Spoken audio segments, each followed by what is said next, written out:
what San Francisco did, and John Lynch in his first night officially drafting, and they move from 2 to 3 and get Solomon Thomas, but plus a bunch of draft picks. So we figure they're out, and all of a sudden they come back up to number 31 and get Reuben Foster, who was number 7 on my board. So they end up, in addition to additional draft capital for this year and next, they get 2 of the best football players in this draft. And if Reuben Foster is healthy, if those shoulders are good, watch out, folks. He's already got an edge to him, and he can flat out play. And coming back up, they used one of the picks they got from Chicago to move down one spot for them to come back up and get Reuben Foster. What about you think, Coach?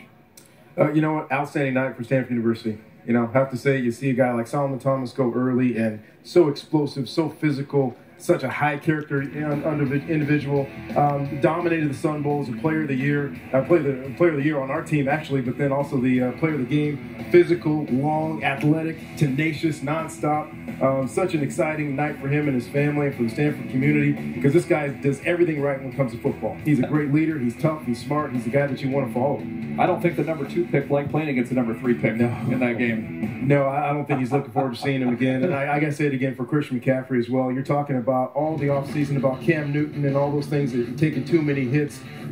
You're looking at a guy that can turn the ball, hand the ball off to, he can dump it off to. A 2-yard pass could go for 60 yards. Cam Newton's making big plays, but he's all taking a bunch of big hits. I still want to have big plays down the field, but now I can throw the ball in the flat. I can hand it to this kid. I can throw him on a fly sweep. I can do whatever I want with him, but now I can take some pressure off of this quarterback with one of the most dynamic players in the history of college football. And for me, when a kid who grew up within miles of this draft set, in Hassan Reddick from Temple, got drafted by Arizona, and was able to realize his dream of getting in the NFL on the Rockies, just as the Eagles were on the clock, and they chose the player in Derek Barnett, who broke Reggie White's record for sacks in Tennessee. We reached peak Philadelphia here on the first night in Philly at the